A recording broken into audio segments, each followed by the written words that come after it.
Everyone, this is नयनश्री and आज के इस वीडियो में हम ग्राफ एवं तालिका से रिलेटेड प्रश्नों को सॉल्व करने वाले हैं। तो पाई चार्ट के जितने भी कॉन्सेप्ट्स हैं वो आप सारे देख चुके हो और उसके अलावा आपको पाई चार्ट में कुछ नहीं पढ़ना है।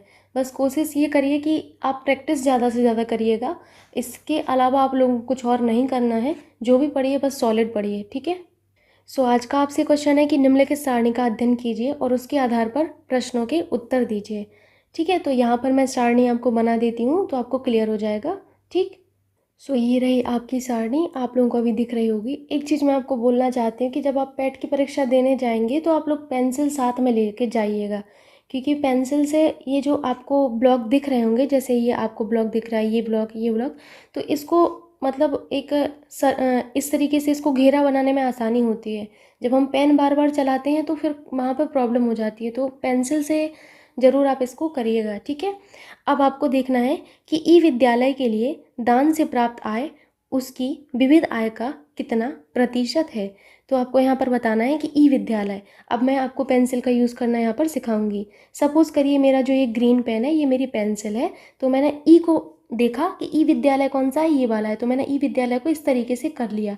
ऐसा करने से आपको सिर्फ इसी वाली लाइन में देखना पड़ेगा, बाकी सबसे आपका ध्यान हट जाएगा, इसलिए मैं आपको यहाँ पर कह रही हूँ, ठीक है। अब आप देखिए कि ई विद्यालय के लिए दान से प्राप्त आय, दान से प्राप्त आय कितनी है, ये देखिए शिक्षा शुल्क है, ये अवधि शुल्क है और ये दान है, यानी कि दान में आपका 60 लिखा हुआ है। सो ई विद्यालय के लिए दान कितना है, ई दान में लिख दूँ तो आप समझ जाइएगा, ई दान में कितना है 60 है, ओके।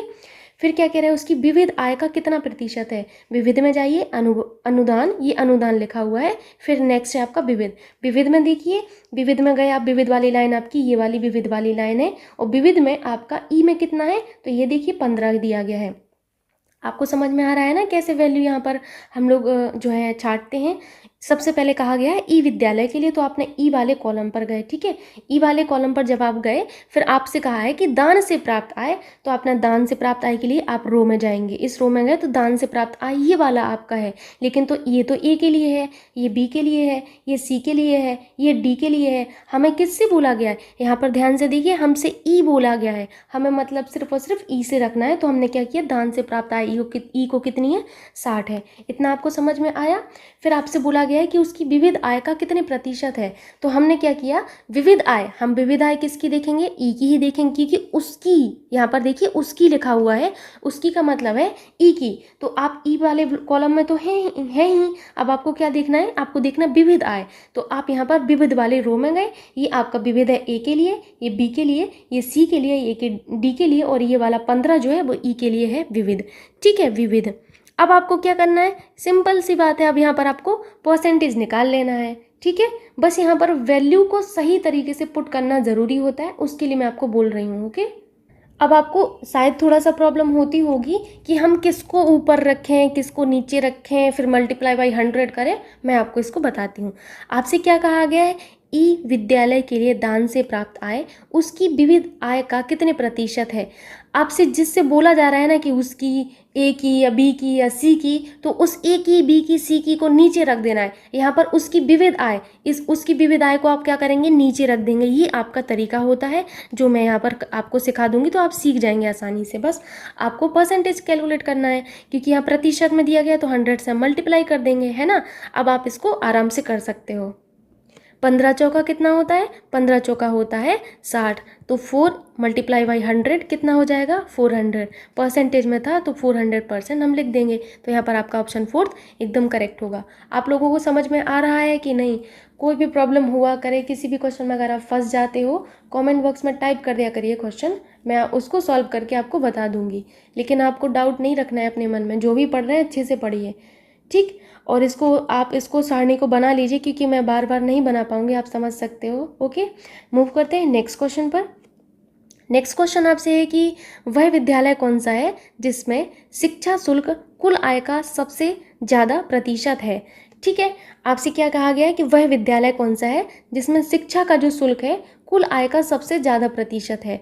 जब कभी भी ऐसे प्रश्न आते हैं तो आप लोग क्या करेंगे, आप सारणी में देखेंगे, आप पहले ए का निकालेंगे, फिर बी का निकालेंगे, फिर सी का निकालेंगे, फिर डी का निकालेंगे, फिर ई का निकालेंगे, यही करेंगे। लेकिन आपको ऐसा नहीं करना है, आपको देखना है ऑप्शन में। ऑप्शन में ए है, ए का निकाल लीजिएगा, बी है तो बी का निकालेंगे, सी है तो सी का निकालेंगे, डी है तो डी का निकालेंगे, ई की ज़रूरत आपको नहीं है। ठीक, ये होता है ऑप्शन का महत्व। मैथमेटिक्स के कई सारे क्वेश्चन धीरे धीरे करके मैं आपको ऑप्शन के थ्रू ही सही करना सिखा दूंगी। ठीक है, अब हम सबसे पहले ए का देखेंगे। ठीक है, ए में आप जाइए, आपको सारणी दिख रही होगी, मैं आपने बना ली है ना सारणी, तो ए में आप लोग देखिएगा ए के नीचे क्या क्या लिखा हुआ है। ए में शिक्षा शुल्क देखिए कितना है, तो ए का शिक्षा शुल्क कितना है। मैं ई ऑप्शन को भी सॉल्व कर रही हूँ, तो ए का शिक्षा शुल्क आपने कहा शिक्षा शुल्क, देखिए कॉलम में कितना लिखा हुआ है, तो आप कहेंगे कि मैम ए के शिक्षा शुल्क में 120 लिखा है।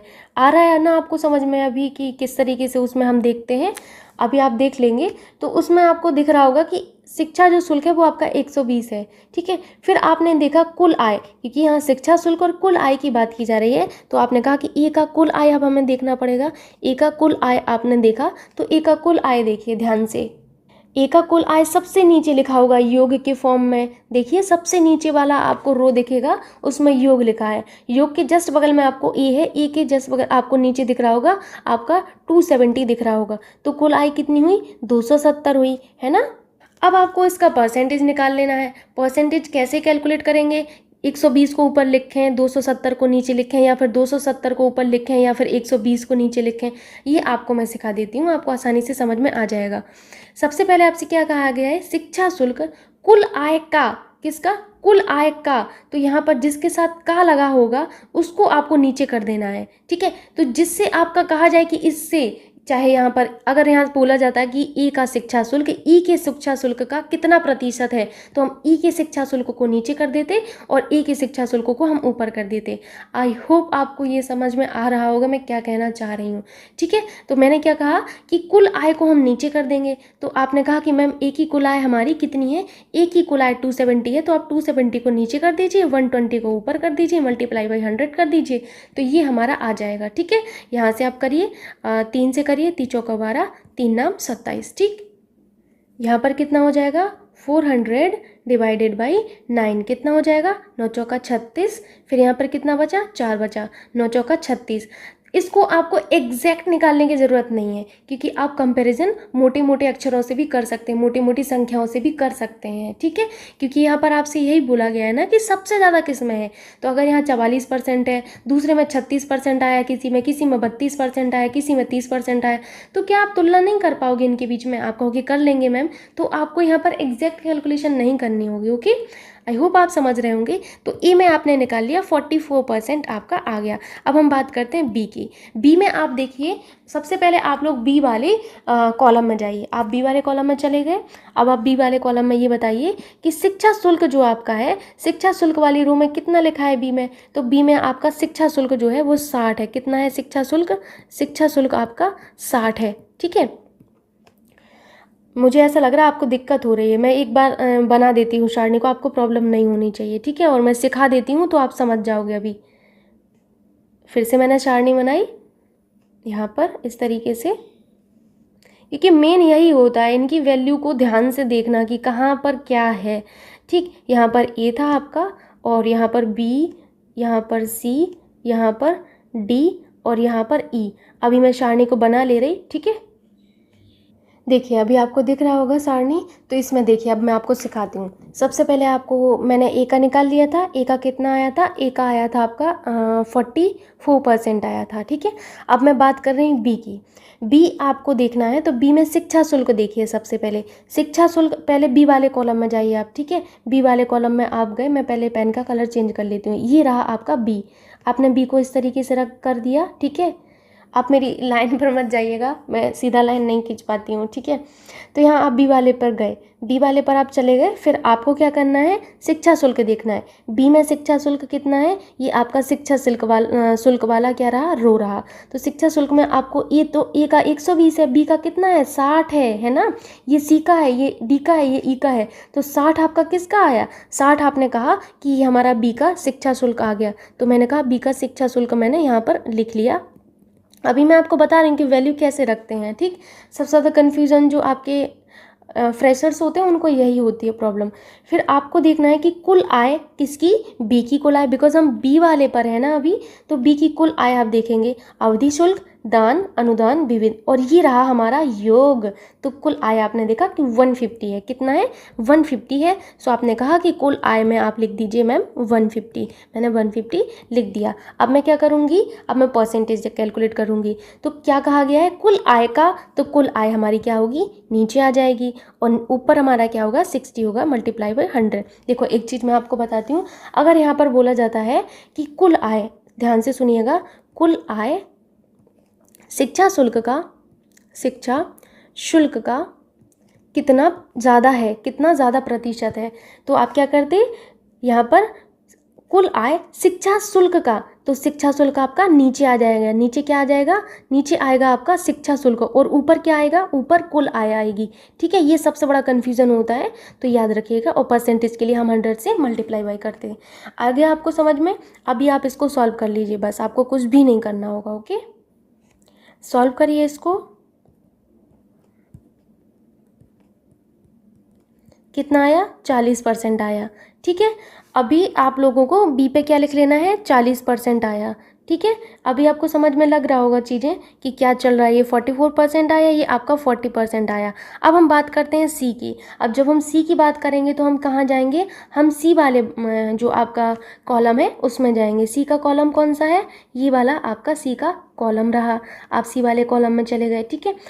अब आपको क्या देखना है, सी में शिक्षा शुल्क कितना है, शिक्षा शुल्क वाले आप रो में जाइए। पहली रो हमारी शिक्षा शुल्क की है, ए का शिक्षा शुल्क 120, बी का 60, सी का 220। तो आपका सी का शिक्षा शुल्क कितना है, मैं इस तरीके से लिख दे रही, शिक्षा शुल्क कितना है 120 है, ठीक है। शिक्षा शुल्क 210 है, सॉरी 210, ठीक। फिर आपने क्या देखना है, आपको ये देखना है कि सी का कुल आय कितना है। कुल आय आपका सबसे नीचे दिया गया, तो सी का कुल आय देखिए 450 है, तो आपने कहा कि कुल आय जो है कितनी है, 450 है, ओके। फिर आपको परसेंटेज निकालना है, तो कुल आय आपकी नीचे आएगी, क्योंकि कुल आय का आपसे कहा गया है, और आपका ये ऊपर आ जाएगा 210, और 100 से हम लोग मल्टीप्लाई करते हैं परसेंटेज कैलकुलेट करने के लिए, ओके। अब हम यहाँ से 3 से कट करेंगे, 30 आते 21, 3 एकम 3, 3 पाँचे 15, 5 से कट करिए, 5 तिया 15, यहाँ पर 5 दूनी 10, 0, यहाँ पर क्या आ जाएगा 7 दूनी 14, यानी कि 140/3। फिर आप इसको सॉल्व करिए, 3 चौका 12, 2 हो जाएगा, 3 छंग 18, तो यहाँ पर 46% हो जाएगा आपका। आप अप्रोक्स इतना मान सकते हैं इसको, ठीक है, ओके। सो आपको सी पे क्या लिख लेना है, 46% आपको यहाँ पर लिख लेना है अप्रोक्स, ओके। यहाँ पर पॉइंट में भी कुछ आएगा, लेकिन आपको ऐसे लिख लेना है मोटा मोटा, क्योंकि सभी देखिए आपके दूर दूर हैं। पास पास में जब होते हैं ना, जब बहुत ज़्यादा पास पास में वैल्यू आए, जैसे एक में आई आपकी 44.123 और दूसरे में आई आपकी 44.562, तब आपको यहाँ पर पूरा पूरा कैलकुलेट करना होता है, ओके। आप समझ रहे होंगे, ओके। जैसे मैं आपको समझाती हूँ, मान के चलिए कि ए का आया आपका 44.123, अब आपने दूसरे का कैलकुलेट किया तो ये भी आपका 44 आया, तब आपको यहाँ पर पूरा का पूरा कैलकुलेट करना होगा, आपको पॉइंट के बाद भी जितना आएगा वो भी कैलकुलेट करना होगा, ओके। आप समझ गए होंगे अभी आप। अब हम डी पर जाएंगे, तो अभी मैं हटा रही हूँ क्योंकि बहुत ज़्यादा यहाँ पर मैशअप हो चुका है, ओके। अब मैं आपको डी का सिखा देती हूँ। तो जब हम डी का देखेंगे तो डी के लिए हम क्या करते हैं, हम डी के लिए जाएंगे आपका जो डी वाला जो आपका कॉलम होगा उसमें। तो डी वाला कॉलम कौन सा है, ये वाला आपका डी वाला कॉलम है, आपको दिख रहा होगा, डी वाला कॉलम आपको दिख रहा है। उसके बाद आपको देखना है डी में शिक्षा शुल्क कितना है, तो 90 होगा, एंड योग कितना है आपका 210 आपको दिख रहा होगा। तो मैं अभी आपको कैलकुलेट करके बताया है ना कि कैसे करना है। तो आपने देखा कि डी में शिक्षा शुल्क आपका कितना है, डी में जो शिक्षा शुल्क है आपका, शुल्क कितना है, डी में शिक्षा शुल्क है आपका 90, कुल कितना है, तो कुल आपने कहा कि मैम 210 है। अब परसेंटेज निकालने के लिए 90/210 मल्टीप्लाई बाई आप 100 कर देंगे, 0 से 0 कैंसिल, 3 त्रिका 9, 30 आते 21, यहाँ पर 300 डिवाइडेड बाई 7, आप 7 से अब कट करिए, 7 चौको 28, ठीक है। यहाँ पर 2 बचा, फिर क्या हो जाएगा, 7 दूनी 14, यानी कि यहाँ पर 7 दूनी 14, 42% के लगभग आएगा, पॉइंट में आएगा। अभी आपको इतना नहीं देखना है। तो यहाँ पर देखिए, यहाँ पर आपका 42% आया, सबसे ऊपर आपका 44% आया था, उसके बाद आपका कितना आया था, 40% आया था, और यहाँ पर आपका 46% आया था। याद करिए, अभी आपने देख लिया, ये 44 है, ये 40 है, ये 46 है, ये 42% है। तो आप यहाँ पर ये नहीं बता पाएंगे कि किस में सबसे ज़्यादा प्रतिशत आया है। सबसे ज़्यादा प्रतिशत आपको कहाँ पर दिख रहा है, देखिए सबसे ज़्यादा हमें यहाँ दिख रहा है 46 में दिख रहा है, बाकी सब 46 से कम है, देखिए ध्यान से। तो यानी कि हमारा सी आंसर एकदम करेक्ट होगा, है ना। आपको समझ में आ गया होगा ये। अभी मूव करते हैं नेक्स्ट क्वेश्चन पर। नेक्स्ट क्वेश्चन आपसे है कि कितने विद्यालय ऐसे हैं जिनका शिक्षा शुल्क उनके अवधि शुल्क के 4 गुने से कम है। ओके, पहले तो मैं क्वेश्चन को पूरा आपको दिखा देती हूँ, अभी आपको दिख रहा होगा। ठीक, सो आप क्वेश्चन को ध्यान से देखिए पहले तो। अब आपको ये देखना है कि जिनका शिक्षा शुल्क जो है उनके अवधि शुल्क के 4 गुने से कम है। ओके, तो सबसे पहले तो आप स्कूल ए पर चलिए। स्कूल ए में देखिएगा, स्कूल ए की बात यहाँ पर की जा रही है। ओके, यहाँ पर आपको ऑप्शन में 0, 1, 2, 3 दिया गया है। अगर स्कूल ए होता, स्कूल बी होता, तो हम उस हिसाब से ऑप्शन से करते कि हम पहले स्कूल ए का निकालते, स्कूल बी का निकालते, जिसका हमें ज़्यादा दिखता हम आगे चल के उसको सही टिक कर लेते आंसर को। यहाँ पर स्कूल ए में गए, स्कूल ए में शिक्षा शुल्क कितना है, ध्यान से देखिए। तो स्कूल ए में शिक्षा जो शुल्क है वो आपका 120 है। अवधि शुल्क देखिए आप लोग, अवधि शुल्क जब आप देखेंगे तो 24 है। कितना है, 24। अब क्या क्या आ गया है आपसे कि अवधि शुल्क के 4 गुना, तो अवधि शुल्क का 4 गुना कर दीजिए। 4 गुना कितना होगा, 4 चौका 16 हो जाएगा, 1, 4 दूनी 8 और 1 9। ठीक, तो अब आप एक बात बताइए कि 120 और 96 में कौन बड़ा है। तो आप कहेंगे कि मैम 120 हमारा बड़ा है ना। तो आपका यहाँ पर क्या हो जाएगा, 120 आपका बड़ा है। अब आप जो आपको शर्त दी गई है उसको ध्यान से पढ़िए। शर्त क्या दी गई है कि जिनका शिक्षा शुल्क उनके अवधि शुल्क के 4 गुने से कम है, यानी कि शिक्षा शुल्क कम होना चाहिए, है ना। आपको ऐसा विद्यालय ढूंढना है जिसका शिक्षा शुल्क कम हो अवधि शुल्क के 4 गुने से, लेकिन यहाँ शिक्षा शुल्क आपका ज़्यादा आ रहा है, तो विद्यालय ए को कैंसिल कर देंगे। ठीक है, अब हम देखेंगे विद्यालय बी का। आप जाइए विद्यालय किस पर, विद्यालय बी पर जाइए। विद्यालय बी में ये बताइए मुझे कि शिक्षा शुल्क कितना है। तो आपने कहा कि मैम शिक्षा शुल्क हमारा 60 आ रहा है। ठीक है, फिर आपको मैंने पूछा कि अवधि शुल्क कितना है आपका, तो आपने कहा कि विद्यालय बी का अवधि जो शुल्क है वो, मैं 1 मिनट देख के बता रही है आपको, क्योंकि हाँ, अवधि शुल्क जो आपको दिया गया है वो 12 दिया गया। कितना, 12 दिया गया है। ठीक है, अब 12 का 4 गुना करेंगे, क्योंकि अवधि शुल्क का 4 गुना करना है ना। 12 चौक 48, कितना होता है, 48 होता है। अब देखिए 60 बड़ा है या फिर 48 बड़ा है, तो आप कहेंगे कि मैम 60 हमारा बड़ा है, यानी कि ये वाला भी हमारी जो दी गई शर्त है उसको फुलफिल नहीं कर रहा है। हमारा शिक्षा शुल्क जो है कम आना चाहिए, इसमें शिक्षा शुल्क हमारा ज़्यादा आ रहा है, यानी कि स्कूल बी भी कैंसिल कर देना पड़ेगा आपको, ये भी आपका फुलफिल नहीं कर रहा है। अब हम किस पर जाएंगे, अब हम विद्यालय सी पर जाएंगे।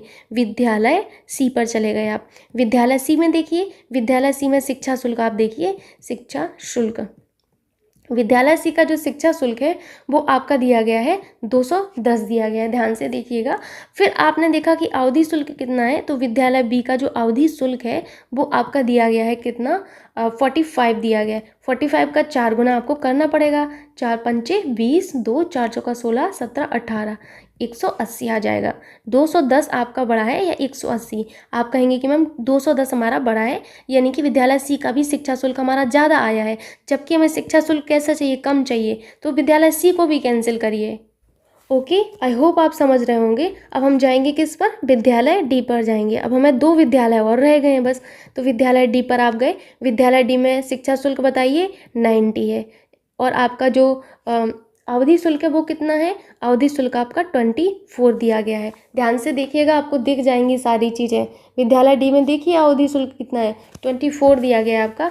24 का 4 गुना करिए आप लोग, कितना होगा, 4 चौका 16, 1 4 दूनी 8 और 1 9 हो जाएगा।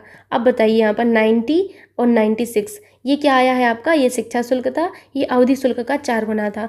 अब आप इसमें बताइए कि कौन बड़ा है। आप कहेंगे कि मैम यहाँ पर तो हमारी फुलफिल हो गई कंडीशन, यहाँ पर हमारा शिक्षा शुल्क कम है और हमारा अवधि शुल्क का 4 गुना हमारा ज़्यादा है, यानी कि हमारा विद्यालय डी जो है दी गई कंडीशन को फुलफिल कर रहा है। यानी कि अभी तक सिर्फ एक विद्यालय आया है ऐसा जिसने ऐसा कर पाया है। ठीक है, अब हम किस पर जाएंगे, विद्यालय ई पर जाएंगे। हम क्यों निकाल रहे हैं विद्यालय ई का, क्योंकि हमें सभी विद्यालयों का निकालना पड़ेगा। आपसे पूछा गया कितनी विद्यालयों में ऐसी कंडीशन फुलफिल होगी। आई होप आप समझ रहे हैं।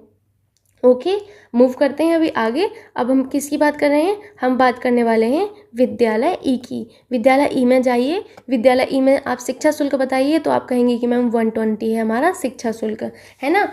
अब आपसे मैंने कहा कि विद्यालय ई में अवधि शुल्क बताइए, तो आपने कहा मैम अवधि शुल्क हमारा 30 है। 30 का हमें 4 गुना करना है, 4 तिया 12। तो ये तो हमारा इतना उल्टा हो गया कि ये बराबर ही हो गया। तो बराबर भी नहीं चाहिए, हमें कम चाहिए है, यानी कि ये भी हमारा फुलफिल नहीं कर रहा है। सो आप क्या कहेंगे कि मैम सिर्फ एक विद्यालय हमारा अभी तक ऐसा आया है, विद्यालय डी, जिसने ये कंडीशन फुलफिल की है कि उसका जो शिक्षा शुल्क है उसके अवधि शुल्क के 4 गुने से कम है। सो ऑप्शन 2 हमारे यहाँ पर एकदम करेक्ट होगा। समझ में आ रहा है ना आप लोगों को। एक तो मैं सोच नहीं पा मतलब समझ नहीं पाती कि आप लोगों को समझ में आ रहा है कि नहीं, बट मैं ऐसे एज्यूम कर लेती कि इतना बेसिक सिखा रही तो समझ में आ ही रहा होगा। मूव करते हैं नेक्स्ट क्वेश्चन पर। नेक्स्ट क्वेश्चन आपसे है कि वह विद्यालय कौन सा है जिसमें अनुदान से प्राप्त आय और शिक्षा शुल्क का अनुपात सबसे कम है। बेसिक सा क्वेश्चन है बिल्कुल, अब आपके लिए बहुत सिंपल सा हो जाना चाहिए, है ना। तो देखिए आपको क्या करना है, आपको विद्यालय दिए गए हैं, तो पहले आप विद्यालय ई का निकालिए जिसमें अनुदान से प्राप्त आय। आप बताइए कि विद्यालय ई में अनुदान से प्राप्त आय कितनी है। आप देखिए पहले, सबसे पहले विद्यालय ई पर गए, फिर उसमें देखिए अनुदान से प्राप्त आय कितनी दी गई है आपको, ध्यान से पढ़िए।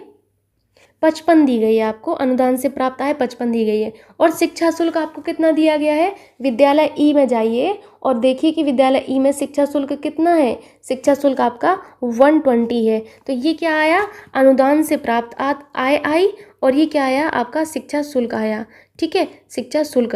अनुपात के लिए हम क्या करते हैं, अनुपात के लिए हम लोग क्या करते हैं, इसको डिवाइड कर देते हैं। लेकिन पहले जो आपका होगा उसको ऊपर लिखेंगे। अनुदान से प्राप्त आय आपकी पहले है ना, तो पहले हम अनुदान से प्राप्त आय को 55 को ऊपर लिख लेते हैं, और नीचे हम जो आपका बाद में लिखा गया शिक्षा शुल्क बाद में, तो 120 को नीचे लिख लेंगे। और यहाँ पर आपका जो अनुपात आएगा वही आपको यहाँ पर कैलकुलेट करना है। तो 0.46 आपका आया। ठीक है, तो यहाँ पर आप लोगों को ई का आ गया। अब हम बी पर जाएंगे, तो बी में आप लोग देखिए कि बी में अनुदान से प्राप्त आय कितनी है, तो बी में आपकी 54 है। एंड शिक्षा शुल्क कितना है बी का, तो 60 है। इसको जब आप कैलकुलेट करेंगे तो 0.9 आएगा। ठीक है, जब आप डी पर जाएंगे तो डी में आप लोग देखिए, डी में आपका जो है अनुदान से प्राप्त आय 42 है, एंड आपका शिक्षा शुल्क कितना है, 90 है। सॉल्व करिए, इसको सॉल्व करते हैं तो आपका 0.47 आता है यहाँ पर। ठीक है, जब हम सी पर जाएंगे, सी पर जाइएगा आप लोग, तो 120 आता है आपका अनुदान से प्राप्त आय, और शिक्षा शुल्क कितना आता है, शिक्षा शुल्क हमारा आता है 210 आता है। ठीक, ये आपको अप्रॉक्स बताया जा रहा है। ओके, सो यहाँ पर जब आप कैलकुलेट करेंगे इसको तो 0.57 आएगा। आप करके देखिएगा, मैंने करके देखा है, तो वहाँ पर आपका यही वैल्यू आएंगी। अब आपको ये देखना है कि सबसे कम कहाँ पर आ रहा है। तो आपने देखा होगा कि सबसे कम आपको कहाँ पर दिख रहा है, मैं आपको दिखाती हूँ, एक मिनट। हाँ, देखिए ये तो आपका ई का है, ये आपका बी का है 0.9, एंड डी का आपका 0.47 आया था, तो ये आपका डी का है, और ये आपका सी का है। आपको देखना है सबसे कम कहाँ पर आ रहा है, तो आपको सबसे कम ई में दिख रहा होगा। ध्यान से देखिए, आपको ई में सबसे कम दिख रहा है। ये देखिए आपका 0.9, इसको 0 हम लिख सकते हैं, तो ये तो बड़ा ही है। ये आपका 0.90 से कम है, ये आपका 0.47 से ज़्यादा है। यहाँ पर सबसे कम आपको 46 दिख रहा होगा, यानी कि स्कूल ई आपको दिख रहा है। सो आपका यहाँ पर ऑप्शन 1 एकदम करेक्ट होगा। मूव करते हैं नेक्स्ट क्वेश्चन पर। नेक्स्ट क्वेश्चन आपसे है कि नीचे दी गई तालिका में 5 छात्रों द्वारा 4 अलग अलग विषयों में प्राप्त अंकों को दर्शाया गया है। प्रत्येक छात्र को सभी विषयों में 100 में से अंक दिए गए हैं, तो किस विषय में सभी छात्रों की कुल अंक अधिकतम है। तो पहले तो मैं आपको यहाँ पर जो आपको यहाँ पर तालिका दी गई है उसको बना देती हूँ, तो आपको क्लियर हो जाएगा। सो अभी आप लोगों को दिख रहा होगा, इस तरीके से आपकी एक तालिका दी गई। पहले आप इसको बना लीजिए प्लीज़। ठीक है, आप बना लेंगे तो नेक्स्ट क्वेश्चन में आपको आसानी होगी। आप जिस पर भी बना रहे हैं, रब पर, फेयर पर, जो भी आपके पास हो, क्वेश्चन पर मूव करिए कि किस विषय में सभी छात्रों की कुल अंक अधिकतम है। तो आपको ये बताना है कि किस विषय में आपका सभी छात्रों की कुल अंक जो हैं आपके वो अधिकतम हैं। ओके, की जगह की कर लीजिएगा। ठीक है, छात्रों की कुल अंक आपको अधिकतम है ये बताना है।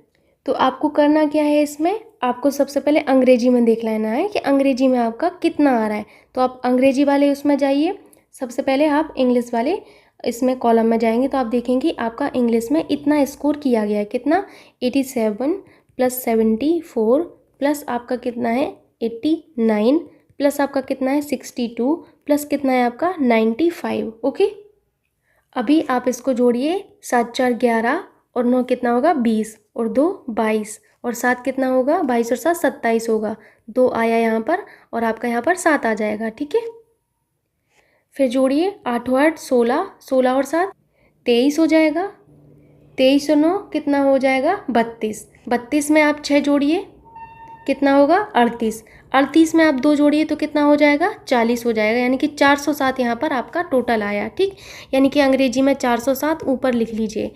अब हम बात करते हैं गणित की। गणित वाले आप इस वाले कॉलम में जाइए और इन सबको जोड़िए, 96 प्लस 99 प्लस अगेन 99 अगेन आपका 89 एंड आपका 92, इनको जोड़िए। आप लोग जोड़िए इसको, 9 एकम 9, 9 दूनी 18, 9 तिया 27 और 6 33 हो जाएगा, 33 और 2 कितना हो जाएगा 35 होगा, यानी कि यहाँ पर 5 आएगा और यहाँ पर 3 आ जाएगा। ठीक, 9 एकम 9, 9 दूनी 18, 9 तिया 27, 9 चौको 36, 36 और 8 कितना होगा 44 हो जाएगा, 44 में 3 जोड़िए 45 46 47, यानी कि आपका 47 आ जाएगा यहाँ पर। ठीक है, यानी कि आपका गणित में कितना आ गया, गणित में आपका आ गया 475।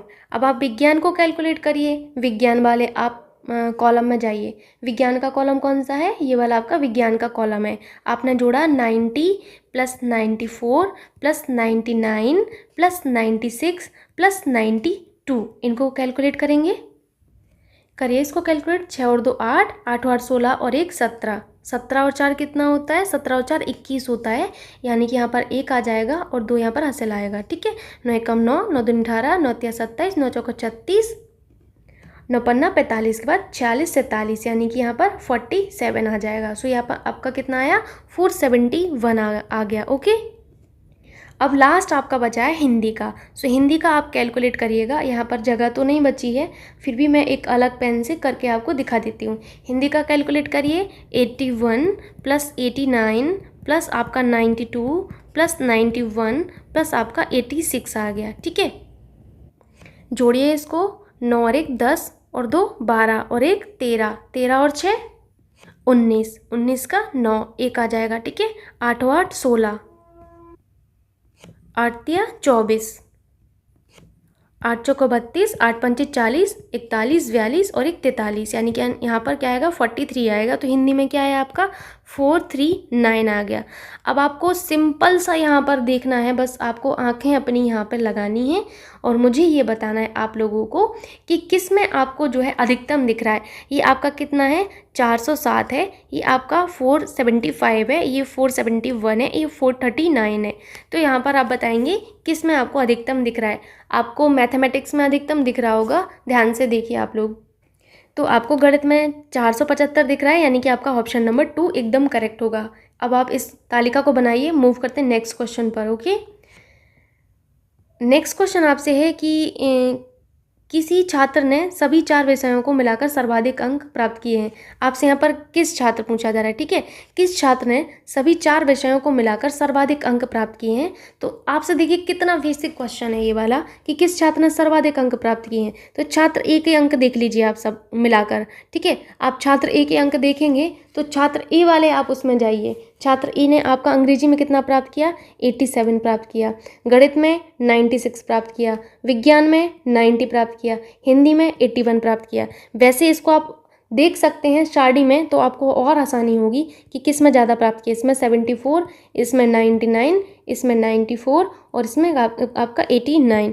छात्र 3 ने कितना प्राप्त किया आपका अंग्रेजी में आपका 89 प्राप्त किया एंड 99 आपका गणित में और आपका 99 किस में विज्ञान में एंड 92 आपका हिंदी में प्राप्त किया।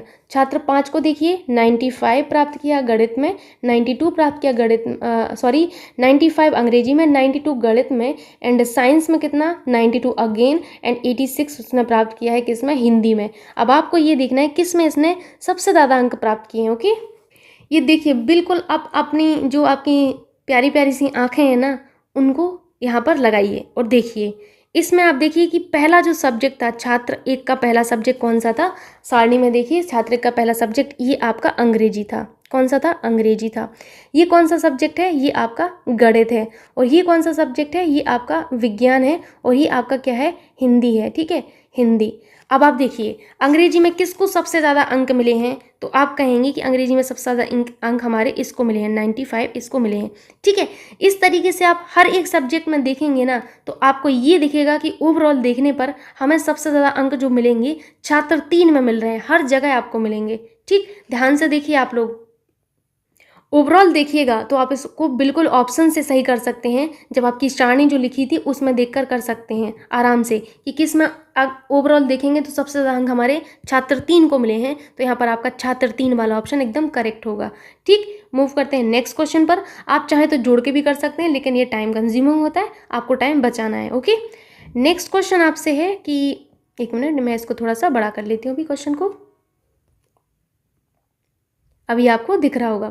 क्वेश्चन क्या है आपसे कि एक नए विषय को शामिल किया गया है जिसमें सभी छात्रों ने 100 अंक प्राप्त किए। यदि उनके कुल अंकों की गणना के लिए 4 उच्चतम अंकों वाले विषय का योग किया जाए तो कुल छात्रों के आधार पर दूसरा स्थान पर कौन होगा।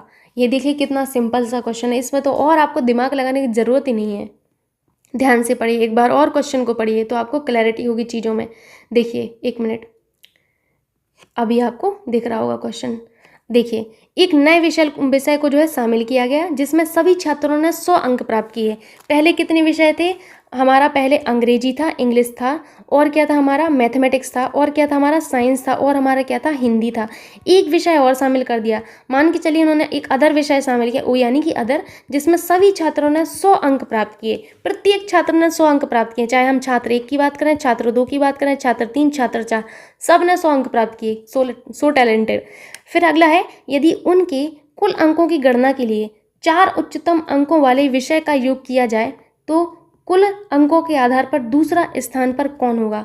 ठीक, आप पहले अपनी सारणी को देखिए और ये देखिए कि छात्र 3 जो है आपका, किसकी बात कही जा रही है? छात्र 3 की मैं बात कर रही हूँ।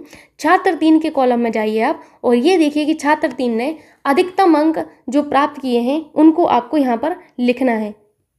तो आप क्या कहेंगी? सबसे पहले तो आपको 100 को लिख लेना है, क्योंकि 100 में से 100 प्राप्त किए हैं तो ये तो सबसे ज़्यादा है। 4 उच्चतम अंकों की बात की गई है, तो 1 हो गया आपका छात्र 3 का। अब दूसरा आप क्या लिखेंगे? देखिए उसको गणित में 99 प्राप्त किए हैं, ये भी उच्चतम है इसका। विज्ञान में छात्र 3 ने कितना प्राप्त किया? 99 अगेन प्राप्त किया है। फिर उसने हिंदी में और अंग्रेजी में 89 प्राप्त किया है और हिंदी में 92 प्राप्त किया है। तो हम किसका लिखेंगे? हम 92 वाला लिख देंगे, क्योंकि यहाँ पर हमें 4 उच्चतम अंक वाले विषय लिखने हैं। आप लोग समझ रहे हैं ना? 100 तो देखिए बिल्कुल लिखना ही है, क्योंकि 100 में से 100 प्राप्त किए हैं तो ये तो पूरा पूर्णांक उसने प्राप्त किया है। अब आपके बचे हुए 4 विषय हैं, एक तो इंग्लिश था, मैं आपको करके दिखाती हूँ, एक मैथमेटिक्स था, और एक साइंस था, और एक हिंदी था। मैं छात्र 3 की बात कर रही हूँ, ध्यान लगाइएगा वहाँ पर। छात्र 3 में आपका इंग्लिश में 89 लिखा है, एंड मैथमेटिक्स में 99 लिखा है, साइंस में 99 लिखा है, एंड हिंदी में आपका 91 लिखा है। अब मैं आपसे कहूँ कि आप लोग जो है एक काम करिए कि आप छात्र 3 का इन 4 में से आपको 3 अधिकतम अंक चूज करने, तो आप क्या क्या चूज करेंगे? आप चूज करेंगे, पहले तो 99 वाला ले लेते हैं। अरे ये तो 99 नहीं, दोनों ले लिया आपने। फिर आपका बचता है इंग्लिश और आपका बचता है हिंदी। तो आप देखेंगे कि हिंदी और इंग्लिश में हम किसको लेंगे? आप कहेंगे हिंदी को ले लीजिए, इसमें 91 है और इसमें 89 है। तो यही तो मैंने किया है बाबा, कि यहाँ 99, यहाँ 99, यहाँ 92, और इंग्लिश को छोड़ दिया। क्यों छोड़ा इंग्लिश को? कि यहाँ 4 उच्चतम अंकों की बात की गई है। क्या क्या कहा गया? 4 उच्चतम अंक। इनको जोड़ लीजिए आप लोग, जोड़ेंगे तो आपका 390 आएगा। ठीक, 390 आ गया। अब आप देख जाइए छात्र 2 पर, इसको मैं हटा रही हूँ। आप छात्र 2 पर गए तो आपने 100 लिख लिया, क्योंकि 100 तो उसको जो अदर विषय शामिल किया गया उसमें 100 मिले हैं। अब छात्र 2 के अधिकतम अंक आपको देखने हैं, तो मैं यहाँ पर फिर से लिखती हूँ, English, mathematics, science and Hindi. तो इंग्लिश में छात्र 2 ने प्राप्त किए 74 अंक, मैथमेटिक्स में उसने 99 प्राप्त किए, और विज्ञान में उसने 94 प्राप्त किए, और 89 उसने हिंदी में प्राप्त किए। मैंने कहा कि आप जो हैं छात्र बी के अधिकतम अंक छांटिए, तो आपने कहा कि मैम इसको मैथमेटिक्स वाले को ले लीजिए आप, और साइंस को ले लीजिए, हिंदी और इंग्लिश बचता है तो आप हिंदी को लीजिए, क्योंकि इसमें इसके कम है नंबर। तो आपने 99 ले लिया, फिर इसका 94 ले लिया, फिर इसका 89 ले लिया। बिल्कुल ओरल कैलकुलेशन है, छात्र छात्र 5 में जाइए आप। छात्र 5 का 100 तो आपने देखिए सबका कॉमन ही है, और छात्र 5 का आप देखिए कि अधिकतम अंक आप कौन सा लेंगे। तो अधिकतम अंक में आप सबसे पहले तो उसका 95 ले लेंगे, फिर आप 92 लेंगे, फिर आप 92 लेंगे और आप 86 को छोड़ देंगे। फिर आप छात्र 4 में जाइए तो 100 सबका कॉमन है, और छात्र 4 में देखिए अधिकतम अंक कौन सा लेंगे छात्र 4 का, 96 ले लेंगे आप, फिर 91 ले लेंगे आप, और 89 ले लेंगे आप, और आप 62 को स्किप कर देंगे क्योंकि 62 बाकी के मुकाबले कम है। अब ये आपके पास जो है डेटा है, और यहाँ पर मैं छात्र 3 का लिख देती हूँ 100। और कितना आया था छात्र 3 का, एक बार मैं फिर से लिख देती हूँ। छात्र 3 का मैंने लिया था 99 प्लस 99, और प्लस मैंने कितना लिया था 92। अब अपनी प्यारी आंखों से देखिए कि 100 तो सब में कॉमन है, 100 क्या है, सब लोगों में कॉमन है। अब आप देखिए कि किन का योग जो है आपको यहाँ पर दिख रहा होगा कि आपका सबसे ज़्यादा है। देखिए ध्यान से, ये कितना आ रहा था आपका, ये आपका आ रहा था 390। ठीक, तो आपने यहाँ पर 390 लिख लिया। ओके, फिर आपको इनका कैलकुलेट करना है। इनका कैलकुलेट करिएगा आप तो 382 आएगा। फिर आपने कैलकुलेट किया कि ये जो आपके हैं इनका कैलकुलेट किया, एक जो है ये भी बचे हैं अभी आपके, बहुत ज़्यादा मैसअप हो रखा है, तो इनका कैलकुलेट करिए आप लोग। तो इनका कैलकुलेट करने पे आएगा आपका 379। अभी पिछले में कैलकुलेट किया है, इनका कितना आएगा 376 आएगा। सबसे ज़्यादा आपको कहाँ पर दिख रहा है, ध्यान से देखिएगा। सबसे ज़्यादा आप कहेंगे कि मैम मुझे 390 वाला दिख रहा है। फिर आपको यहाँ पर देखिए दूसरा स्थान छांटना है, पहला नहीं छांटना है। ये तो फर्स्ट हो गया, इसके तो हाईएस्ट हैं। सबसे ज़्यादा आपके किसके हैं, छात्र 3 के हैं। हमने यहाँ पर ये कहा है कि आपको दूसरे नंबर वाला छांटना है जिसका दूसरे अंक पर हो। तो दूसरे नंबर पर आपका कौन सा रहा, 382 वाला रहेगा, या 379 या 376। तो आप कहेंगे मैम ये वाला रहेगा, तो ये हमारा सेकंड नंबर पर रहेगा, यानी कि छात्र 2। तो आपका आंसर कौन सा हो जाएगा सही, छात्र 2। सो बस इसको टिक कर दीजिए 2 को। और एक चीज़ मैं बोलना चाहती हूँ आपको, कैलकुलेशन में कोई भी मिस्टेक होती है तो उसको करेक्ट कर लिया करिए। अब इतना आपको अंडरस्टैंडिंग हो जानी चाहिए, है ना। और अगर मेरे से कोई गलती हो जाती है, भूल चूक हो जाती है, तो प्लीज़ आप लोग माफ़ कर दिया करिए। ओके, मूव करते हैं नेक्स्ट क्वेश्चन पर। नेक्स्ट क्वेश्चन है आपसे कि अंग्रेजी में प्रति छात्र औसत अंक, हिंदी में प्रति छात्र औसत अंक का कितना प्रतिशत है। ये तो बिल्कुल सिंपल सा क्वेश्चन हो गया। आपसे पूछा जाए कि अंग्रेजी में प्रति छात्र औसत अंक, तो अंग्रेजी में आप निकाल लीजिए औसत अंक कितना है, प्रति छात्र यानी कि सभी छात्रों का, और आप फिर हिंदी में निकाल लीजिए। तो मैं क्या करूँगी, पहले अंग्रेजी में निकाल लूँगी। ठीक है, अंग्रेजी में औसत अंक, अंग्रेजी में औसत अंक निकालूंगी। फिर मैं क्या करूंगी, हिंदी में औसत अंक निकाल लूंगी और परसेंटेज कैलकुलेट कर लूंगी। सिंपल सा है। तो मैंने क्या किया, यहाँ पर अंग्रेजी में औसत अंक निकालना है मुझे, फिर मुझे निकालना है हिंदी में औसत अंक, हिंदी में औसत अंक। ठीक है, ओके। अब आप अपनी प्यारी प्यारी आंखों से ये देखिए कि अंग्रेजी में आपको कितना दिख रहा है। सभी का दिख रहे होंगे आप लोग। देखिए यहाँ पर मैंने इस तरीके से सारणी बनाई थी, तो उसमें देखिए यहाँ पर छात्र 1 2 3 और यहाँ पर 4 और 5 छात्र थे, और पहला ही कॉलम था आपका इंग्लिश का। तो वहाँ पर क्या लिखा था, 87 लिखा था, 74 लिखा था, और 89 लिखा था, एंड 62 लिखा था, एंड 95 लिखा था। 95 यानी कि इन सभी को जोड़ना होगा इंग्लिश के लिए, तभी तो औसत आता है। औसत कैसे आता है, अंकों को जोड़ दीजिए और जितने हैं उनसे डिवाइड कर दीजिए। कितना है, 87 है। ध्यान से देखिएगा। फिर क्या है आपका 87 प्लस 74 प्लस कितना हो जाएगा, 89 हो जाएगा, प्लस कितना हो जाएगा, 62 हो जाएगा, प्लस 95 हो जाएगा। अब डिवाइड हम किससे करें, डिवाइड हमें करना पड़ता है इनको देख के, 1 2 3 4 और ये कितना है 5, तो हम 5 से डिवाइड कर देंगे, ये हमारा औसत बन जाता है। तो ये 407 आ जाएगा आपका, और नीचे क्या आ जाएगा आपका 5 आ जाएगा। ठीक है, इसको आपको एग्जैक्ट कैलकुलेशन करने की ज़रूरत नहीं है, क्योंकि यहाँ पर आपसे देखिए परसेंटेज पूछा गया। अभी ये आपका 5 से 5 डिवाइड हो जाएगा, क्योंकि हिंदी में आपके जो हैं 5 ही हैं, और आपके जो इंग्लिश है, इंग्लिश में भी आपके 5 ही स्टूडेंट हैं। अब आप हिंदी वाले कॉलम में जाइए। हिंदी वाले कॉलम में मुझे देख के बताइए कि हिंदी में इनका औसत अंक के लिए हम क्या करेंगे, 81 प्लस आपका 89, छात्र 1 छात्र 2 छात्र 3 का 92, छात्र 4 का 91, छात्र 5 का 86, एंड क्या करेंगे 1 2 3 4 एंड 5 से डिवाइड कर दीजिएगा। यहाँ पर कितना बनेगा आपका, यहाँ पर 439 बना, एंड डिवाइडेड बाई 5। तो आपको ये 2 चीज़ें प्राप्त हो गई। अब आपको क्या करना है, परसेंटेज कैलकुलेट करना है। ओके, अभी मैं इसको हटा दूँ?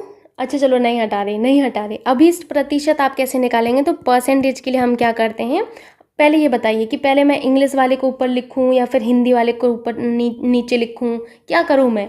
तो आप कहेंगे कि मैम अभी अभी आपने मुझे सिखाया था कि हमें क्या करना होता है, कि हमें निकालना है कि अंग्रेजी में प्रति छात्र औसत, हिंदी में प्रति छात्र औसत अंकों का। तो यहाँ पर आपको दिख रहा होगा कि हिंदी में औसत छात्र अंकों का किसके साथ है, हिंदी।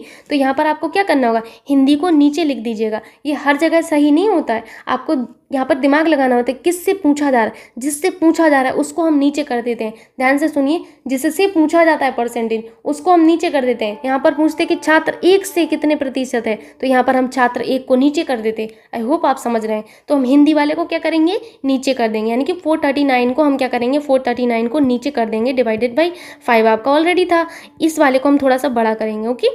फिर हम यहाँ पर ऊपर क्या लिखेंगे, ऊपर हम अपना इंग्लिश वाला लिख देंगे, यानी 407 डिवाइडेड बाई 5, और हमें परसेंटेज कैलकुलेट करना है, सो हम क्या करेंगे, 100 से मल्टीप्लाई कर देंगे। अभी मैं इसको सॉल्व करती हूँ, इसको हटा देती हूँ थोड़ा सा साफ रहे। तो यहाँ पर आपका क्या हो जाएगा, 407 अपॉन 5 अपॉन 439 अपॉन कितना है, 5 है, मल्टीप्लाई बाई आपका 100 है। 5 से 5 कैंसिल हो जाएगा, यहाँ पर 407 डिवाइडेड बाई 439 मल्टीप्लाई बाई आपका 100 है, ओके। बस क्या करना है आपको, इसको सॉल्व कर लेना है। इसको कैलकुलेट करिएगा तो आपका 92% के लगभग आएगा, 92.71 आएगा। कितना आएगा, 92.71। सो आपका 92.71 आएगा। तो आपका कौन सा ऑप्शन सही होगा, थर्ड ऑप्शन आपका करेक्ट होगा। मूव करते हैं नेक्स्ट क्वेश्चन पर। नेक्स्ट क्वेश्चन आपसे है कि निम्न स्तंभालेख में एक कंपनी के लगातार 6 वर्षों के उर्वरक उत्पादन की जो आपको है उत्पादन को दर्शाया गया है, किसमें, लाख टनों में इन्होंने दर्शाया है। इस आलेख का अध्ययन करके प्रश्न के उत्तर दीजिए। तो पहले मैं आलेख को बना देती हूँ। देखिए, तो अभी आपको स्तंभालेख दिख रहा होगा, ये मैंने स्केल से बनाया तभी जाके इतना साफ बना है। तो यहाँ पर आपको अभी देखना है क्वेश्चन क्या है आपका, ओके। सिंपल सी क्वेश्चन है, बस आपको ध्यान इधर पे लगाना है, बस आपको वैल्यू पुट करना आना चाहिए।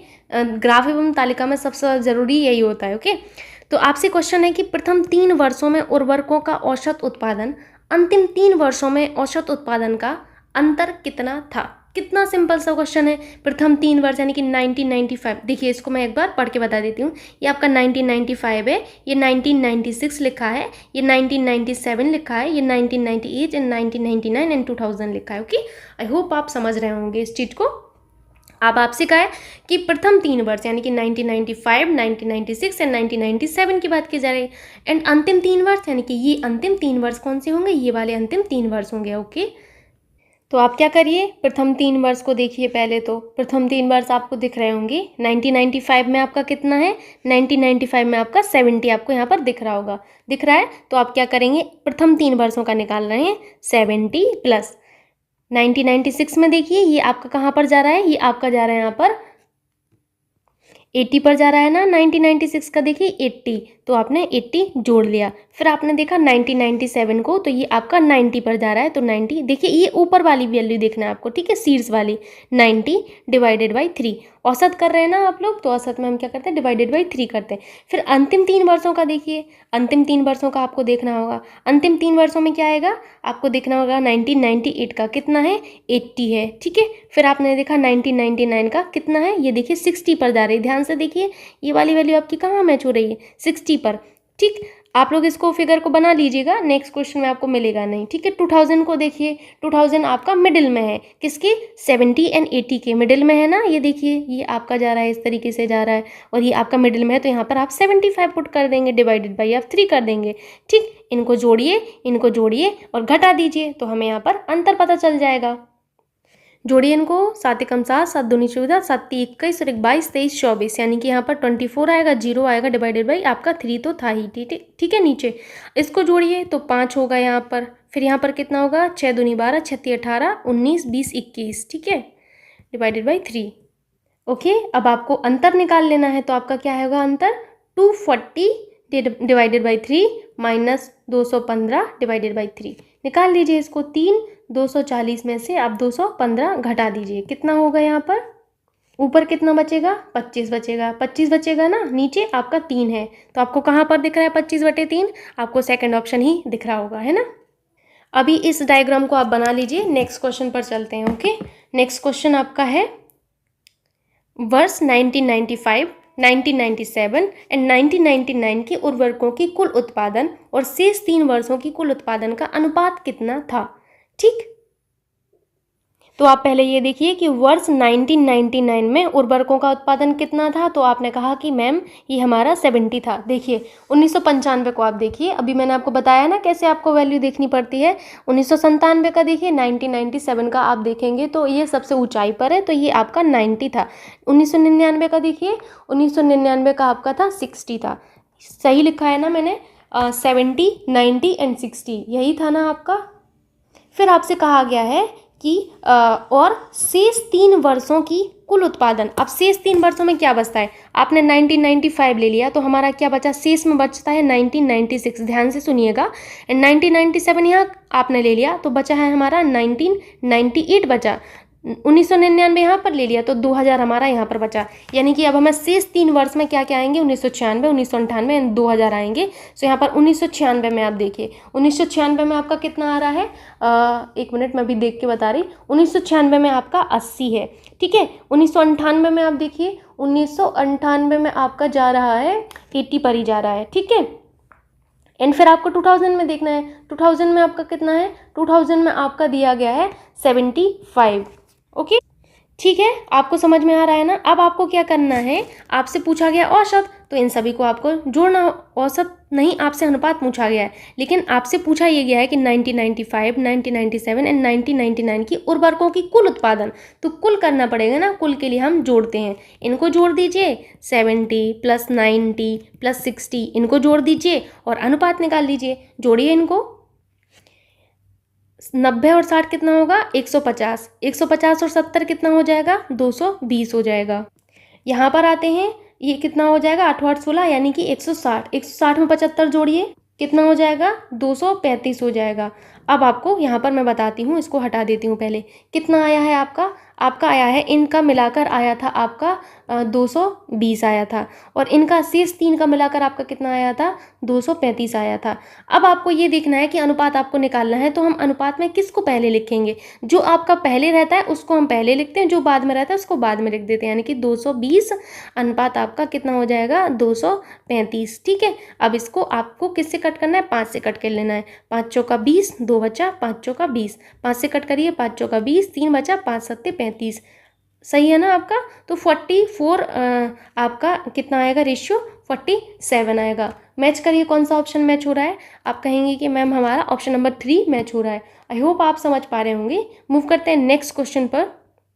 क्वेश्चन है आपसे कि वर्ष 1998 और वर्ष 2000 के उर्वरकों का कुल उत्पादन वर्ष 1997 और 1999 के कुल उत्पादन का x% है, तो x का मान कितना होगा। ऐसे क्वेश्चन परीक्षा में अक्सर बनते हैं। सबसे पहले आप वर्ष 1998 का कुल उत्पादन देखिए, वर्ष 2000 का, यहाँ 1997, यहाँ 1999 का। ठीक है, तो मैं देख के बताती हूँ। ठीक है, सबसे पहले आपने 1998 में जाना है, तो आपने देखा कि 1998 का दिया गया है आपका 80 दिया गया है। 2000 का कितना दिया है, अभी अभी आपने देखा था, तो इसका 75 था। 1997 में गए आप, तो इसका तो हाईएस्ट था, 90 था। एंड 99 का देखिए तो ये आपका था 60 था। ओके, आई थिंक इतना ही था। ठीक है, इनको पहले जोड़ लीजिए दोनों को, क्योंकि यहाँ पर देखिए कुल उत्पादन की बात की जा रही है, तो कुल के लिए हम क्या करते हैं, जोड़ते हैं। यहाँ पर क्या होगा, 9 और 6 15 होता है, तो 150 आ गया यहाँ पर। ठीक है, यहाँ पर जोड़िए तो ये 155 आ गया। ठीक, आपने क्या देखा कि 1998 और 2000 के उर्वरकों का कुल उत्पादन 155 है, और 1997 1999 का उत्पादन जो है हमारा 150 है। तो वो ये कह रहे हैं कि इसका जो कुल उत्पादन है वो इनके कुल उत्पादन का x% है ना। तो यानी कि आपका 150 जो है वो x% है किसके, इसके। तो क्या करेंगे आप, 150 का x% आप लोग यहाँ पर कर देंगे, बराबर किसके कर देंगे, बराबर आप कर देंगे 155 के। सिंपल सी कैलकुलेशन हो गई अब तो आपके लिए। ये आपको इसको कैलकुलेट करना है, 5 से कट करिए, 5 या 15, 5 दूनी 10 आ जाएगा। ठीक है, अब देखिए ये आपका कट नहीं होगा आगे, तो x 3x डिवाइडेड बाई 2 बराबर आपका 155 यहाँ पर दिया गया था। तो 3x बराबर कितना हो जाएगा, 155 गुणा 2 हो जाएगा। ठीक, जब आप x की वैल्यू यहाँ से कैलकुलेट करेंगे तो x बराबर क्या होगा, 155 इंटू 2/3। ये आपका x की वैल्यू आ गई। तो कैलकुलेट कर लीजिए इसको सिंपल सा। ठीक है, 2 पंचे 10, 2 पंचे 10 और 11, 2 एकम 2 और 3/3 हो जाएगा। यानी कि आपका कौन सा ऑप्शन मैच हो रहा है, आपका ऑप्शन जो मैच होगा वो फर्स्ट ऑप्शन ही मैच हो गया। ओके, समझ में आ गया आप लोगों को। मूव करते हैं नेक्स्ट क्वेश्चन पर। नेक्स्ट क्वेश्चन आपसे है कि वह वर्ष कौन सा है जिसमें उर्वरकों का उत्पादन सभी 6 वर्षों के औसत उत्पादन के लगभग बराबर था। ओके, तो आप क्या करिए कि वर्ष 1999, 1998 जो आपके ऑप्शन में दिए गए हैं इनका औसत उत्पादन निकाल लीजिए पहले तो। ठीक है, तो आपको समझ लगेगा क्या कह रहे हैं। ओके, सो आप देखिए पहले 1999 का उत्पादन देखिए। तो आपने देखा कि हमारा 1999 का उत्पादन कितना है, उसमें जाइए आप ग्राफ में सबसे पहले। तो उसमें आपका दिया गया है 60 दिया गया है। ध्यान से देखिएगा प्लीज़ आप लोग, ये बहुत ध्यान देने वाले क्वेश्चन होते हैं। 1998 में देखिए, 1998 में आपका है 1998 में है आपका 80 है। ठीक है, 1995 में देखिए, 1995 में आपका 70 है ना। 2000 में आप देखेंगे तो 2000 में जब आप जाएंगे तो 2000 में आपका 75 आता है। एक बार मैं इसको मैच कर ले रही। ठीक, आपने देख लिया कि हमारे इन वर्षों के उत्पादन इतने हैं। अब आपसे क्या कहा गया है कि इन सभी 6 वर्षों का औसत उत्पादन, तो हम औसत निकाल लेंगे। आपको भाषा समझ में नहीं आ रही होगी शुरुआत में क्वेश्चन की, बट जैसे आप थोड़ा सा 1-2 बार पढ़ेंगे तो आपको लैंग्वेज समझ आ जाएगी। अब सभी 6 वर्षों का औसत उत्पादन निकाल लीजिए। तो सभी 6 वर्षों में आपके क्या आते हैं, 1995 जिसका आपका कितना है औसत उत्पादन, इसका आपका 70 है। ध्यान से देखिएगा। फिर आपने देखा 1996 का, तो 1996 में आपका जो ग्राफ है वो कहाँ पर रुकता है, ये आपका 80 पर रुकता है, तो 80 लिख लीजिए। फिर आपका क्या आता है, फिर आता है 1997 जिसका कितना था, 90 था। ओके, फिर आपने देखा कि 1998 का कितना है हमारा, 80 है। फिर आपने देखा 1999 का कितना है, 1999 का हमारा 60 है। 2000 का भी अभी हम देख के आए 75 है। डिवाइडेड बाई क्या करेंगे, 6 करेंगे। 6 क्यों कर रहे हैं, क्योंकि देखिए आपकी कितनी एंटिटी हैं, आप कहेंगे मैम 6 एंटिटी हैं, यहाँ पर से भी, यहाँ से भी दे सकते हैं। 6 वर्षों की बात की जा रही है तो 6 से आप डिवाइड कर दीजिए। आपको एंटिटी देखनी होती है, आप ये मत देखिएगा कि 6 वर्ष हैं, एंटिटी देखा करिए। ओके, इन सबको जोड़िए आप लोग। अब तो यहाँ पर लास्ट में तो 5 ही आएगा। अब जोड़िए इनको, 7 7 14 और 1 15 हो जाएगा। 15 में 9 जोड़िए, कितना होगा, 24 हो जाएगा। 24 में 8 जोड़िए, 24 में 6 जोड़ा 30 हो जाएगा और 2 32 हो जाएगा। 32 में 6 जोड़िए, 32 और 6 38, 38 में 7 जोड़िए, क्या होगा, 45 हो जाएगा। सो यहाँ पर हम क्या लिखेंगे, 45 लिख देंगे ऊपर। ओके, नीचे हमारा 6 था। अब इसको आप सॉल्व करिए, इसको सॉल्व करेंगे आप, क्या होगा, 6 7 42 होगा, कितना बचा, 3, 6 पंचे 30 हो जाएगा। ठीक है, यहाँ पर क्या क्या बचेगा, 6 पंचे 30 यानी कि 5 बचा। फिर आपने पॉइंट लगाया, यहाँ पर 0 बढ़ गया, 6 7 42 हो जाएगा। तो यहाँ पर आपने देखा कि आपका 75.7, देखिए यहाँ पर 50 था तो यहाँ पर 6 8 48, 8 बार चला जाएगा। आपको बस अप्रोक्स देखना है कि आपको ये आपका 75 यहाँ पर आ गया। 75 को आपने देखा। अब आप बताइए कि आपका कौन सा ऑप्शन जो है आपको बराबर दिख रहा है। देखिए क्वेश्चन को ध्यान से पढ़िए, वह वर्ष कौन सा है जिसमें उर्वरकों के सभी 6 वर्षों का औसत उत्पादन लगभग बराबर है। लगभग बोला गया तो लगभग बराबर, क्या आपका 60 70 के बराबर है जो 75 के बराबर है जो औसत आया है, तो आप कहेंगे नहीं। आपने देखा 75 के बराबर नहीं, यहाँ पर देखिए ये भी नहीं। आपका कौन सा बराबर है, लगभग बराबर आपसे पूछा गया है, तो ये आपका बराबर है। सो आपका 2000 वाला ऑप्शन एकदम करेक्ट होगा। समझ में आ रहा है ना आप लोगों को। नेक्स्ट क्वेश्चन पर चलते हैं। नेक्स्ट क्वेश्चन है आपसे कि वह वर्ष कौन सा था जिसमें पिछले वर्ष में उर्वरकों के उत्पादन की तुलना में अधिकतम प्रतिशत वृद्धि हुई है। ओके, देखिए इसको मैं आपको ग्राफ से समझाती हूँ। ओके, मैं रफली बना ले रही हूँ उसको। देखिए अभी आपको मोटा मोटा सा ग्राफ दिख रहा होगा। ठीक, अब आप ये देखिए, सबसे पहले तो आपका मूवमेंट आपको देखना है कैसे हो रहा है। यहाँ पर 70 था, यहाँ पर 80 हुआ, 10 का अंतर। यहाँ पर आपका 80 था, यहाँ 90 होगा, 10 का अंतर हो गया है ना। फिर यहाँ पर आपका 90 था, 80, यानी कि यहाँ पर देखिए आपको वृद्धि देखनी है। वृद्धि आप देखिएगा ध्यान से। तो यहाँ पर पहले 70 था, फिर 80 हो गया, वृद्धि हुई। यहाँ पर 80 था, 90 पर गया, वृद्धि हुई। 90 था पहले, कोई चीज़ पहले 90 रुपए की थी, फिर 80 की हो गई, तो वृद्धि हुई कि कमी हुई? तो आप कहेंगे कमी हुई, तो ये तो घट गया। फिर आप 60, पहले 80 था फिर आपका 60 हो गया, पहले कोई वैल्यू 80 थी फिर वो घट गई 60 हो गई, तो ये भी घट गया। यहाँ पर देखिए, यहाँ ध्यान से देखिए, यहाँ 60 था पहले, किसी चीज़ का प्राइस पहले 60 था फिर 75 हो गया, तो आप कहेंगे मैम यहाँ पर बढ़ गई। तो यहाँ कितना बढ़ा? यहाँ पर 15 बढ़ा। कहाँ पर आपको सबसे ज़्यादा दिख रहा है वृद्धि? आप कहेंगे यहाँ 10, यहाँ 10 और यहाँ हमें 15 सबसे ज़्यादा दिखा है। ये कौन सा आपका था? आपने कहा कि ये 2000 था एंड ये इसके पहले 1999 था। क्या था? 1999 था। सबसे ज़्यादा वृद्धि कहाँ दिखी है आपको? देखिए अब आप, तो आप कहेंगे कि हमें सबसे ज़्यादा वृद्धि यहाँ दिख रही है, 15 में दिख रही है, बाकी सब जगह 10-10 है। फिर से समझा दे रही हूँ, डोंट वरी। यहाँ 70 था आपका, यहाँ 80 था, यहाँ 90 था, यहाँ 80 था, यहाँ 60 था, यहाँ 75 था। बाकी सब चीज़ों को भूल जाइए क्या लिखा है मैंने। यहाँ देखिए, पहले कोई चीज़ 70 की थी फिर 80 की हो गई, तो आपने कहा कोई चीज़ पहले मैंने 70 की ली फिर वो 80 की हो गई, यानी कि वृद्धि हुई। यहाँ वृद्धि की बात की जा रही है, मैं वृद्धि को लेना है। आपने कहा कि मैम वृद्धि हुई, 10 की वृद्धि हुई। यहाँ 80 की थी कोई वस्तु, फिर 90 की हुई, फिर से वृद्धि हुई। कोई चीज़ आपकी 90 रुपए की है फिर 80 की हो गई, तो घट गया ना, माइनस हुआ ना, यहाँ पर बढ़ोतरी तो नहीं हुई ना। पहले कोई चीज़ 80 की थी फिर वो 60 रुपए की हो गई, तो यहाँ पर भी क्या हुआ आपका? घटा। यहाँ पर कोई वस्तु 60 रुपए की थी फिर वो आपकी 75 की हो गई। एग्जाम्पल लेके मैं समझा रही हूँ, तो यहाँ आप कहेंगे कि मैम पहले 60 की थी फिर 75 की हो गई, यानी कि वृद्धि हुई। तो आपको मैंने कहा कि यहाँ कितने की वृद्धि हुई? आपने कहा कि 15 की वृद्धि हुई। यहाँ 10 की, यहाँ 10 की, यहाँ 15 की। सबसे ज़्यादा वृद्धि आपको कहाँ दिख रही है? आप कहेंगे कि मैम सबसे ज़्यादा वृद्धि हमें यहाँ दिख रही है, 2000 में दिख रही है। सो यहाँ पर 4th ऑप्शन आपका करेक्ट होगा। समझ गए आप लोग? प्लीज़ अगर आप लोगों को थोड़ी बहुत हेल्प हो रही हो ना इस वीडियो से, तो जितना ज़्यादा हो सके आप वीडियो को शेयर कर दिया करें। मुझे आप लोगों से कुछ भी नहीं चाहिए है। ओके, सो मूव करते हैं आगे। आगे आपका बस लास्ट क्वेश्चन है ये। आपसे क्वेश्चन है कि निम्न दंड आरेख नगर के किसी विशेष इलाके में छात्रों द्वारा स्कूल तक जाने के लिए प्रयोग की जाने वाली सभी विधियों को निरूपित करता है। ठीक है, जितनी भी जो विधि हैं, किस विधि मतलब कैसे जाते हैं, कार से जाते हैं, बाई बस जाते हैं, बाई ट्रेन जाते हैं, उन सभी को निरूपित किया गया है। तो आपको आगे क्वेश्चंस के आंसर देने हैं। मैं क्वेश्चंस पर ले चलती हूँ और आपको वो ग्राफ बताती हूँ।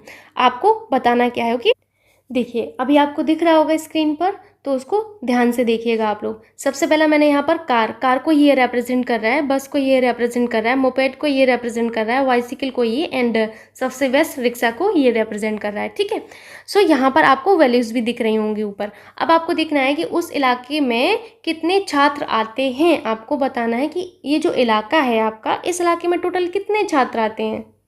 And I am so sorry, मैं एक चीज़ यहाँ पर लिखना भूल गई जो कि बहुत ज़्यादा ज़रूरी था। यहाँ पर लिखा गया था कि एक यूनिट, जो कि बहुत ज़्यादा ज़रूरी था, एक यूनिट इज इक्वल्स टू 10 छात्र। अब आपको दिख रहा होगा।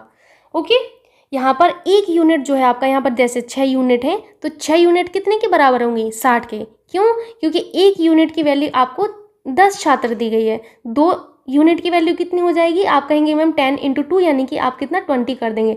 ऐसा प्रश्न आता है आपकी परीक्षाओं में, कि ध्यान से सुनिएगा। अब मैंने कहा कि बेटा फिर 6 यूनिट की वैल्यू कितनी होगी, तो आपने कहा कि मैम 10 कर दीजिए, क्योंकि 10 आपका रिप्रेजेंट कर रहा है एक यूनिट को, और 6 का निकालना है तो 60 हो जाएगा। मैंने कहा 8 यूनिट की वैल्यू कितनी होगी, आपने कहा 10 × 8 कर दीजिए, तो ये 80 हो गया। समझ लग रहा है ना आपको? अभी बोलेंगे आप हाँ ठीक, मैं समझ रही हूँ कि हाँ बोल रहे हैं आप लोग। ओके, अब हमें देखना है कि उस इलाके में कुल कितने छात्र आते हैं, आपको ये देखना है। तो हमने कहा कि कार से जाने वाले छात्र की जो वैल्यू है वो 6 यूनिट है।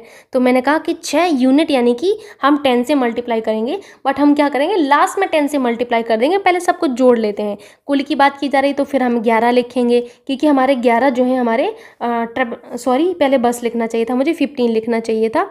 एंड फिर नेक्स्ट आता है आपका, क्या आता है, मोपेड आता है। मोपेड से हमारा 11 यूनिट है लोग। ठीक, बाइसिकल से हमारा कितना है, 18 है। सो आप यहाँ पर 18 यूनिट लिखेंगे। एंड हमारा रिक्शा से कितना लोग हैं, तो रिक्शा से हमारे 16 यूनिट लोग हैं। यूनिट यानी कि हमारा यहाँ पर हमें 10 से मल्टीप्लाई करना पड़ेगा। यही तो मैं आपको सिखा रही थी। अगर आपको नहीं समझ आ रहा तो मैं बता देती हूँ इसको आप कैसे कर सकते हैं। देखिए, आपने कहा कि मैम 6 जो है हमारे 6 यूनिट लोग हमारे कार से जा रहे हैं, तो आपने कहा 6 यूनिट, 1 यूनिट की वैल्यू हमारी 10 है, तो 6 यूनिट की 6 गुणा 10 होगी। फिर मैंने कहा कि बस से कितने जा रहे हैं, आपने कहा कि 15 यूनिट जा रहे हैं, तो 15 यूनिट की वैल्यू कितनी होगी 15, और 1 यूनिट में हमारा 10 आता है, तो 15 यूनिट में 15 गुणा 10 हो जाएगा। फिर ऐसे आपने 11 गुणा 10 कर लिया, फिर आपने 18 गुणा 10 कर लिया, फिर आपने 16 गुणा 10 कर लिया। तो उसी को तो हमने यहाँ पर लिख दिया है, 10 हमने कॉमन ले लिया है। अब आप इनको जोड़ लीजिए पहले, 15 और 6 21, 21 और 10 31, और एक क्या होगा 32 हो जाएगा। ठीक है, 32 और 18 50 हो जाएगा, 50 और 16 50 और 60 और 56 हो जाएगा, 56 इंटू 100, यानी कि आप इसको करेंगे तो 560 हो जाएगा। तो कौन सा ऑप्शन मैच हो रहा है आपका? आप कहेंगे कि मैम ऑप्शन तुम्हारा मैच हो गया है, तो कौन सा ऑप्शन मैच हुआ? थर्ड ऑप्शन आपका मैच हुआ। ठीक, ऑप्शन तो आपका मैच हो रहा है, लेकिन ये सही नहीं किया है अभी। फिर से जोड़िए इसको, 15 और 6 21, 21 और 11 कितना होगा 31, और एक 32, 32 और 18 कितना होगा 32 और 18, तो 50 तो यही हो गया। 50 में जब 16 जोड़ेंगे तो कितना आएगा 66 आएगा, 66 गुणा 10 यानी कि 660। तो ऑप्शन 4 आपका करेक्ट होगा। ओके, ध्यान से कैलकुलेशन करिएगा आप लोग। मूव करते हैं नेक्स्ट क्वेश्चन पर। एंड नेक्स्ट क्वेश्चन आपसे कि कितने छात्र मिलकर बाइसिकल और रिक्शा का प्रयोग करते हैं। तो बाइसिकल में आप देखिए, पहले तो बाइसिकल में आपने देखा, मैं देख के आपको बता रही हूँ, बाइसिकल में आपके 18 यूनिट लोग जाते हैं। 18 यूनिट का मतलब है 18 गुणा 10। ठीक, यानी कि 18 गुणा 10 हमारे कितने 180 छात्र हमारे बाइसिकल से जाते हैं। रिक्शा से कितना है, रिक्शा में आप देखिए तो रिक्शा में आपका कितना छात्र जा रहा है 16 जा रहा है ना, 16 यूनिट। तो यूनिट में हम 10 से मल्टीप्लाई कर देंगे, क्योंकि आपको दिया था 1 यूनिट 10 छात्र के बराबर है। नहीं दिया होता तो कोई बात नहीं, तो यहाँ पर आपने कैलकुलेट किया 180 प्लस आपका यहाँ पर क्या होगा 160 हो जाएगा। जोड़िए इसको, 6 और 6 12 से 13 14, यानी कि यहाँ पर 14 हो जाएगा, और यहाँ पर कितना होगा 1 होगा, तो यहाँ 3 हो जाएगा, यानी कि 340। तो आपका सेकंड ऑप्शन यहाँ पर मैच हो रहा है। ओके, नेक्स्ट पर चलते हैं। नेक्स्ट आपसे है कि इस इलाके में बस का प्रयोग करने वाले छात्रों का प्रतिशत कितना है। ठीक, यहाँ पर इस इलाके में से काट दीजिएगा, बस का प्रयोग करने वाले छात्रों का प्रतिशत कितना है। सिंपल सा क्वेश्चन है ये आपसे। पहले देख लीजिए आप, बस से कितने छात्र जा रहे हैं, तो आप कहेंगे कि मैम हमारे बस से जाने वाले छात्र जो हैं वो 15 हैं, लेकिन यूनिट में हमें 10 से मल्टीप्लाई करना है, तो 150 छात्र ऐसे हैं जो हमारे बस का प्रयोग कर रहे हैं। किसका? बस का प्रयोग कर रहे हैं। अब देखिए, प्रतिशत निकालना है तो हमें प्रतिशत के लिए क्या चाहिए पड़ता है? कुल चाहिए पड़ता है, टोटल चाहिए पड़ता है। टोटल हम कैसे निकालते हैं? टोटल आपने पहले वाले क्वेश्चन में निकाला था छात्रों की कुल संख्या, तो छात्रों की कुल संख्या को हम क्या करेंगे? नीचे करेंगे। नहीं समझ आ रहा है, मैं समझा रही। बस का प्रयोग करने वाले छात्र कितने हैं? आपने कहा कि 150 हैं। ध्यान से क्वेश्चन को पढ़िए अब दोबारा। इस इलाके में बस का प्रयोग करने वाले छात्रों का प्रतिशत कितना है? जब हम प्रतिशत निकालते हैं तो हमें क्या करना पड़ता है? नीचे हमें कुल चाहिए पड़ता है, कुल।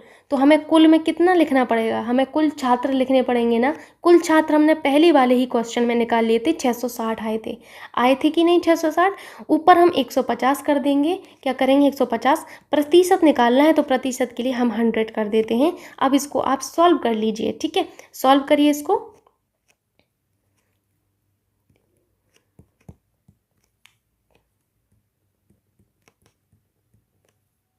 ये 3 दूनी 6, 3 दूनी 6 होगा। ठीक है, अब इसको सॉल्व करिए। सिंपल सा 2 से ही कर लीजिए, तो 2 से आपका 250 होगा, 2 से 11 होगा, यानी कि आपका कितना आएगा 250/11%। 3 ऑप्शन आपका जो है वो करेक्ट होगा। ओके, मूव करते हैं आगे। आगे आपसे क्वेश्चन है कि परिवहन के अपने साधन के रूप में काम का और रिक्शा का प्रयोग करने वाले छात्रों का अनुपात कितना है। सो ये तो बहुत सिंपल क्वेश्चन हो गया आपके लिए। आपको करना क्या है कि परिवहन के अपने साधन के रूप में काम का प्रयोग जो आपका है इसका, और रिक्शा का प्रयोग करने वाले, यहाँ ये कार है। ठीक है, कार। ओके, तो अब पढ़िए ध्यान से कि परिवहन के अपने साधन के रूप में कार का और रिक्शा का प्रयोग करने वाले छात्रों का अनुपात आपको बताना है। तो कार और रिक्शा का अनुपात, पहले कार हम लिख लेंगे, कार से कितने लोग जाते हैं। तो आपने कहा कि मैम कार से ना हमारे 6 यूनिट लोग जाते हैं। कितने? 6 यूनिट लोग जाते हैं। और हमारे रिक्शा से कितने लोग जाते हैं? आप बताएंगे कि रिक्शा से तो मैम हमारे 16 जो आपके यूनिट लोग हैं वो जाते हैं, 16 यूनिट लोग जाते हैं। ठीक, अब आपको अनुपात निकालना है, तो अनुपात के लिए हम क्या करते हैं? ऊपर हम जो पहले है उसको लिखते हैं, और हम नीचे किसको लिखते हैं? जो बाद में आता है। ओके, 10 से 10 आपका कट जाएगा। फिर यहाँ पर करिए तो आपका क्या होगा? 2 3 6, 2 8 16, यानी कि 3/16 3/8 हो जाएगा, यानी कि 3:8 होगा। सो आपका कौन सा ऑप्शन सही हुआ? फोर्थ ऑप्शन आपका करेक्ट होगा। तो ये हुए आपके सारे के सारे क्वेश्चन ग्राफ एवं तालिका से रिलेटेड। एंड इसके अलावा मैं आपको एक चीज़ कहना चाहती हूँ कि कहीं भी अगर आपको कैलकुलेशन में मिस्टेक लगती है तो उसको करेक्ट कर लीजिएगा। वैसे जो मिस्टेक होती है तो मैं उसको तुरंत ही करेक्ट करवा देती हूँ दोबारा चेक करने पे। और उसके अलावा ये कि एक बात कहूँगी कि ग्राफ एवं तालिका के लिए सबसे ज़रूरी ये होता है, बेसिक कैलकुलेशन तो ज़रूरी है ही, आपको ध्यान से देखना पड़ता है उसमें ग्राफ एवं तालिका में, कि कहीं वैल्यू जो है गलत पुट ना हो जाए। आई होप आप लोगों ने एंजॉय किया होगा वीडियो को। एंड आपसे बस यही आपसे विनती करती हूँ कि वीडियो को ज़्यादा से ज़्यादा शेयर कर दीजिए।